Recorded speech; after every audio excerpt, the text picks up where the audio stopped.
What's up, everybody? I'm David Hain. Welcome to episode number 318 of the A2D from Addict to Disciple podcast. If you enjoy this podcast, please like, subscribe, follow, and share the link with your friends. If you'd like to get our curriculum, you can get the paperback or ebook of From Ashes to Destiny on Amazon.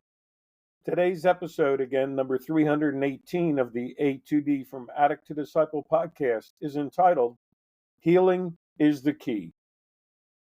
And I'd like to start by asking just a couple of questions. Are you actively working on your healing?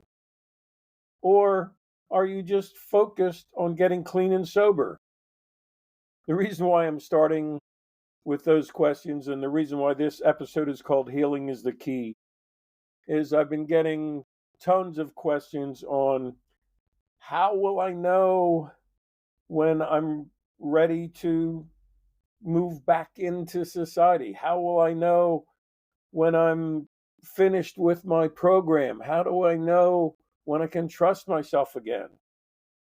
And I've done several episodes on this, but I'm really going to focus in on this one to say, let's focus on your healing, not so much focusing on your drug of choice and its pull on you, not focusing on your triggers or people, places, and things, your temptations, your cravings, your lifestyle, but your healing. And I'm doing this because what if in your addiction, it wasn't the drug that controlled you, it was your hurt? You got that? What if the hurt inside of you is what was controlling you? I'm not discounting the physical and emotional addiction from the drug of choice, but I'm saying, what if it was the hurt inside of you that was controlling you and keeping you in your addiction and keeping you relapsing? What if you needed to numb the pain? The pain was real. It was deep hurt. It ate at you. It just controlled you to the point where it seemed like there was no escape. And you had to numb it for the moment and use enough to keep it numb as long as possible. And an example, let's look at, say, the hurt as a failed marriage. Did your drug of choice make the pain of the failure in your marriage totally irrelevant? And if so, was that the bond that kept you going back to your drug of choice to handle that pain and make it irrelevant? What if you needed to escape the reality of your thoughts of the past and the future? And your drug of choice allowed you to escape the reality that your failure in marriage was a final verdict and possibly that it was all your fault. So you can see how the hurt created the need for the escape. What if you needed, because of the hurt, a fantasy self? Because you hated the you that you saw in the mirror. You hated the way you felt when others looked at you like a junkie. And maybe the whole scene of your addiction, the partying, the hustle, gave you space to create a new fantasy self. And I'll speak to the guys here, where women were attracted to you, where you felt popular, and that people wanted to be with you. Can you see where I'm getting at here? Can you see that our deep wounds can become who we are? That's why healing is the key to recovery. So, how do you heal each of those aspects and the core wound inside? It takes work. And that's why I started by saying, are you actively working on your healing? So, how would you do that? And what do I look for when I ask guys, are you actively working? Well, first is, are you getting totally honest with yourself?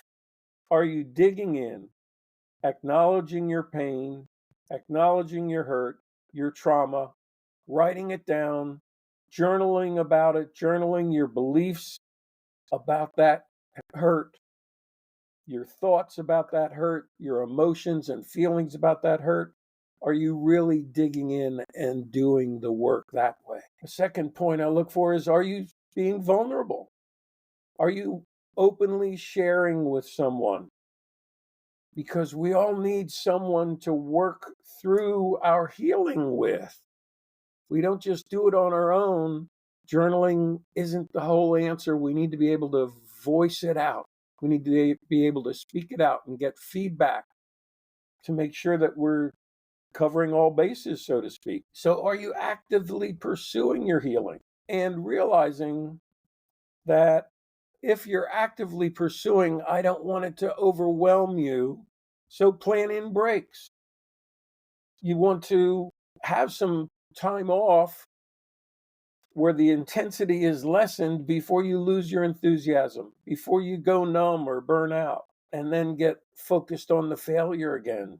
Don't let your failure consume you or define you. And it's important also, as I'm working with guys through the From Ashes to Destiny curriculum, that we go through the Russian dolls and you get to the point where you've gone through your behavior, your feelings, your thoughts, your belief system, and your core values tied into the wound.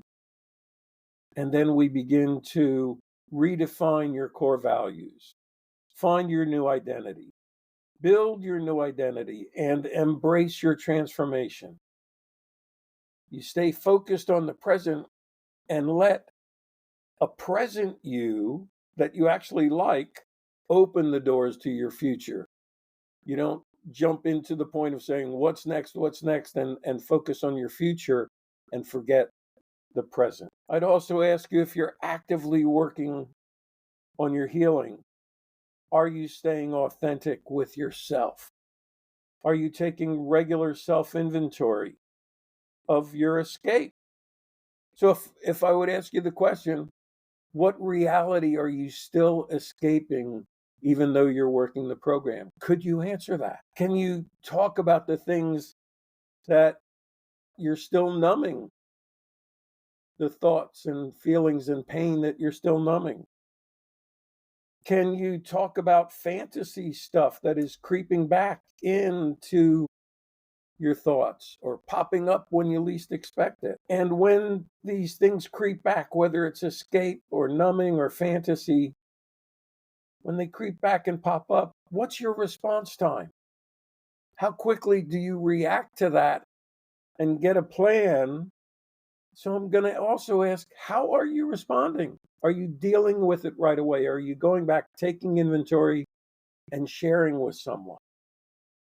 Because it's so important to stay engaged, to stay connected, to continue to grow, to walk in your healing and freedom. And I believe with all my whole heart that unless we heal the deep wound that we've been fueling and numbing and escaping and creating a fantasy self about, unless we deal with that wound that led to our addiction and led to keeping us trapped in addiction and relapsing again and again, then we're not ready for reintegration.